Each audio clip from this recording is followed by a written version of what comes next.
Fight, Magnus, congratulations for defending your title. Both in women's championship and here we had the champions defending the titles, both in tie breaks. So great chess, great fights, lots of fun. Both were cool competitions. So let chess move forward and we'll have big fights ahead of us. Thank you. Thank you, Arkady, as well. First of all, Magnus, just your thoughts of this moment. No, I'm very happy. I felt like I had a really good day at work today, and yeah, everything kind of went perfectly. Yeah, well, congratulations. And Fabiano, commiserations to you. Very, very tough day, but your thoughts of this moment, just very quickly. Yeah, it wasn't a good day for me, and Magnus played very well, so all credit to him for that. And yeah, I had a very bad start, unfortunately, especially the second game. But yeah, I wasn't playing my best chess today, and Magnus, I think, played very well. Okay, well. I think we should throw it open straight away. So, as usual, if you'd like to ask questions, please let us know your name and who you're working for. And please, just journalists here in these front two rows. So, okay, Peter, let's start here. If we could just get a mic over there, please. Peter Doggers, chess.com. A question for Magnus. During the rest day, were you aware of the severe criticism from people like Garry Kasparov and Vladimir Kramnik on your decision to go for a draw? And do you think you silenced those critics today? I think that conclusions shouldn't necessarily be based on the result. It should be whether you've made a good decision or not. And based on the information that I had at that point, I think I made a very good decision. There were some things that I had missed during the game, which kind of made me underestimate my position at that point. But I still felt that with the mindset I had and everything, then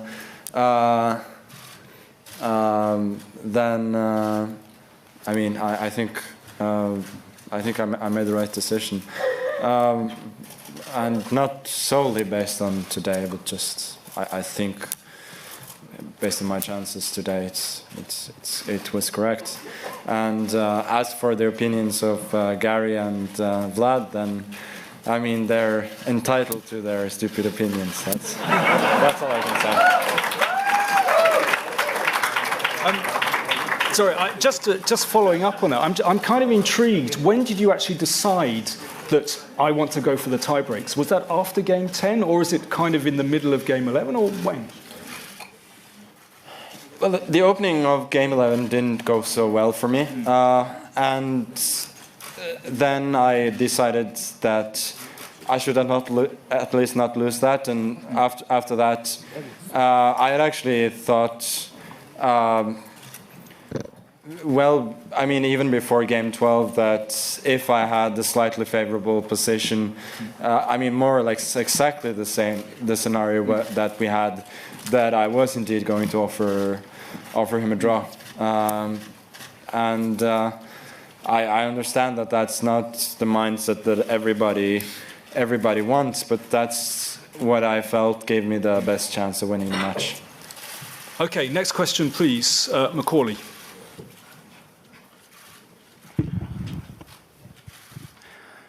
Macaulay Peterson, chessbase.com.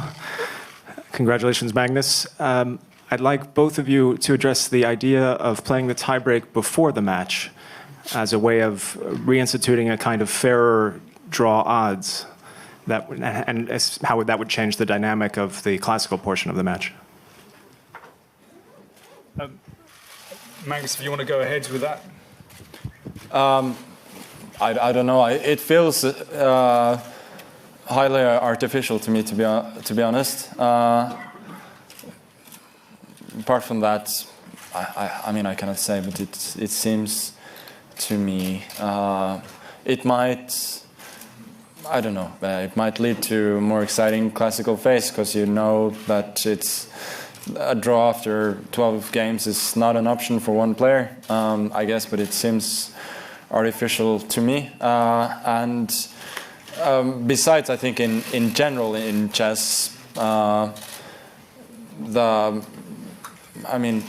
of an emphasis should be based on rapid and blitz play, since I think it gives. There's a larger margin for to show that you're better than your opponent and so on. So I think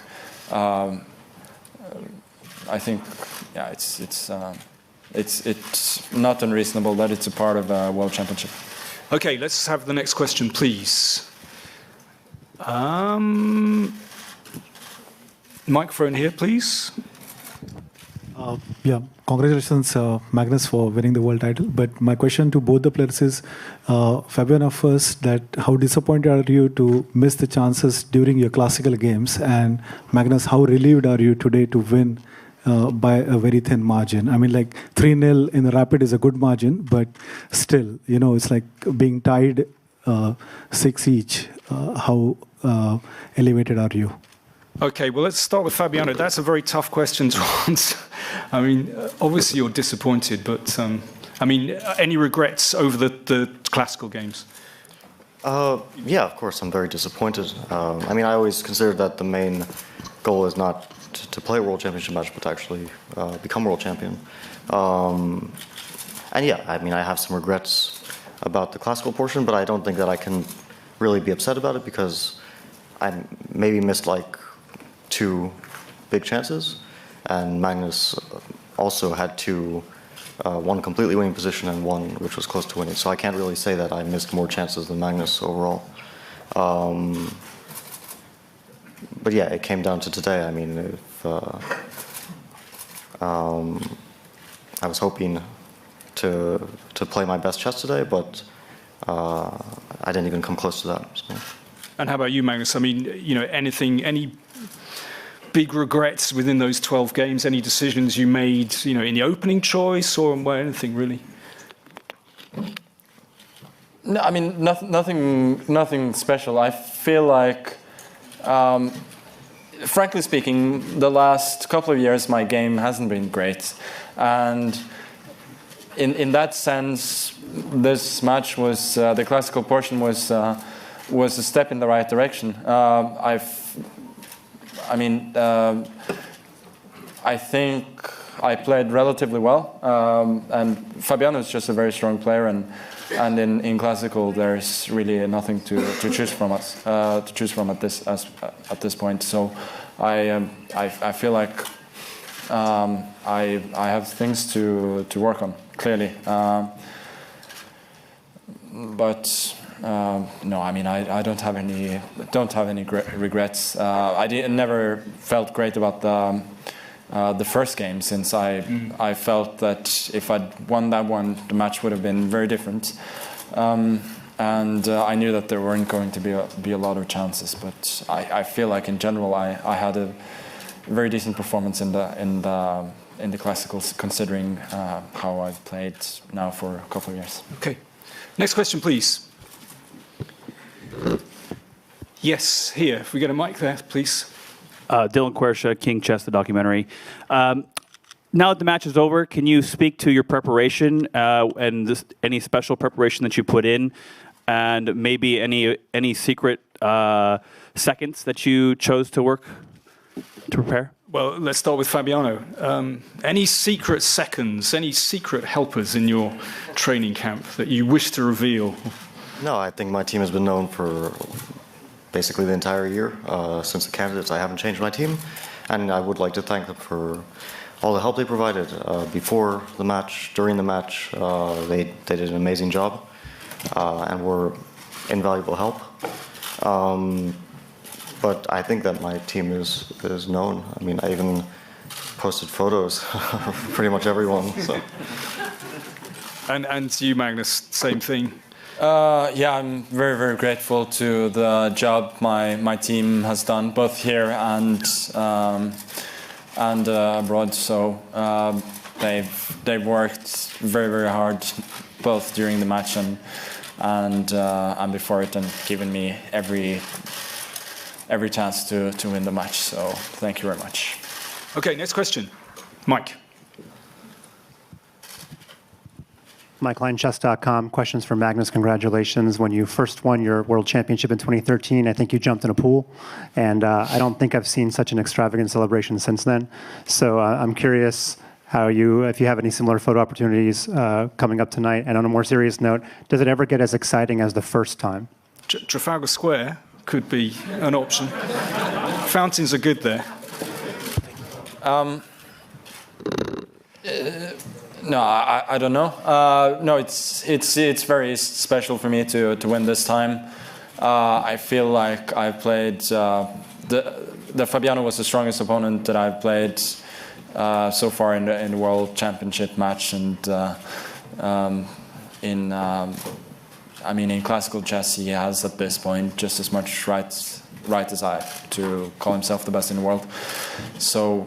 I'm very happy to have overcome this great challenge, and I'll continue to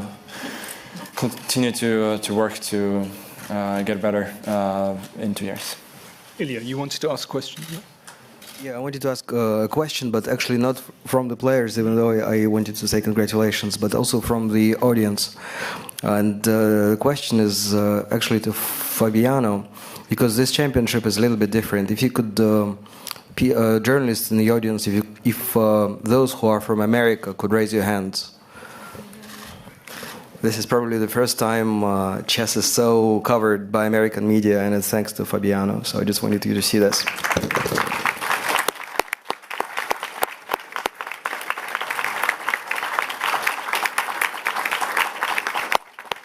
Well, maybe we should have a question from an American. That would be good. Or another American. Yeah, we got a hand wave at the back there. If we get a mic to this gentleman here. Well, they won't hear it online. That's the problem. So if you wouldn't mind waiting for a mic, thank you. It's from CBS News. Not surprisingly, it's for Fabiano. Did you feel any extra pressure as the first American in decades to have a chance at becoming world champion? Did that add to the pressure? And the old sports question, how are you feeling? I felt a lot of pressure, but I don't think that I had added pressure because I was the first American challenger in a long time. I think the match naturally comes with a lot of pressure. But yeah, right now I'm mainly disappointed. It's still so fresh. But I hope that I can look back at the match and learn a lot from it. It is also a great privilege to play with Magnus, and it's a great learning experience. So hopefully I can draw the right conclusions from it. Okay, next question, please. Yes. Hi, Devinda from Chess Ambassadors. Hello, Devinda from Chess Ambassadors. Any inspirational words of wisdom to children that have been following this hotly contested match? Any advice? Magnus, inspirational words. How do you get to be number one?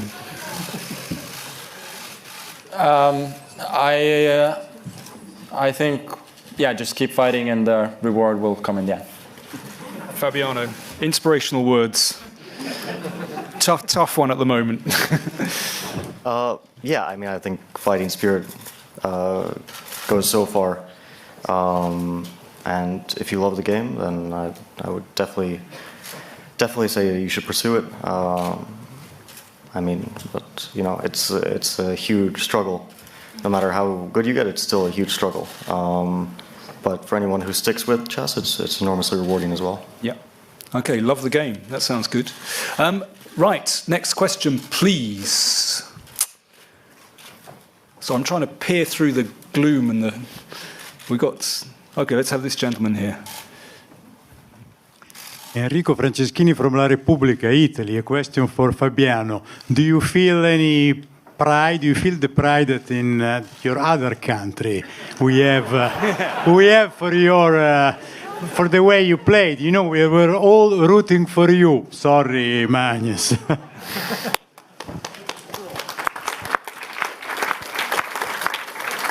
Okay, so we've had the American question. Now it's the turn of Italy. So pride in Italy, Fabiano. Yeah, of course. And I'm grateful for all the support that I get from Italian chess fans. I mean, it's great to be able to share two different cultures and to have lived in many places and to spend time in the United States and Italy, and to have family in both countries. So I know that some Italian chess fans are still a bit angry at me, but I appreciate all the support that I get from the ones who still like to watch me play. Okay, thank you. Next question. Maybe two more and then yeah. Okay, we'll have two more questions, and I think we'll need to close things up. Yes, this gentleman here. Magnus, how are you going to celebrate tonight? Oh, I think we just had that. Yeah. He didn't give an answer. I don't know. I'll celebrate for the next 2 years. I mean, there's plenty of time. That's a lot of partying. Excellent. Okay, we'll have one more question. Yes, this gentleman here. Just the one. Hi, Milan Dinic, British Chess Magazine.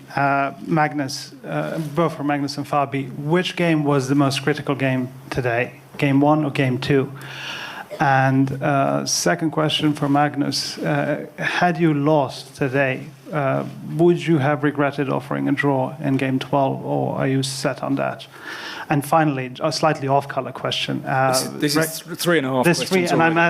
This is going to be an interesting one. Rex Singfield, in an interview to BCM, which we're publishing in next issue, said that if you win, President Trump would like to see you in the White House. I'm just wondering, should both of you get an invite from President Trump? Would you like to go to the White House? Okay, I don't know if you want to answer that. If you don't, then we can skip it. But first of all, Fabiano. The Kremlin is better. Oh, golly, apparently the Kremlin is better. Jesus, I feel like I might be shot by both sides here. Fabiano, the White House, would that be an interesting place to visit? I think I'll refrain from answering that one for now. Okay. Magnus, do you want to go there? I don't think it's very relevant for me, unfortunately. Okay. What was the chess? Was something about the rapid play? Yeah. What was the critical game? I feel that Game 1 was critical for the match. It was very tense, and it was the breakthrough for me. And then in the second game, I don't know. I wasn't so sure about my position, but after I'd won the first one, I felt very calm. So for me, the first game was the key. And I suppose if I had lost today, part of me would have regretted my approach to the 12th game. But you just got to make the decisions that you think are best. Okay, I think we'll wrap things up there. I should say the awards ceremony will be at 8 p.m. and I believe it's going to be here as well. Sorry, excuse me, Arkady. Let me just express my gratitude both to the players, organizers, media, of course, the technical staff, all the teams, everyone who contributed to this excellent competition, and let's move forward together. Thank you. Okay, thank you very much, Arkady. Thank you, everyone. Thank you to the place.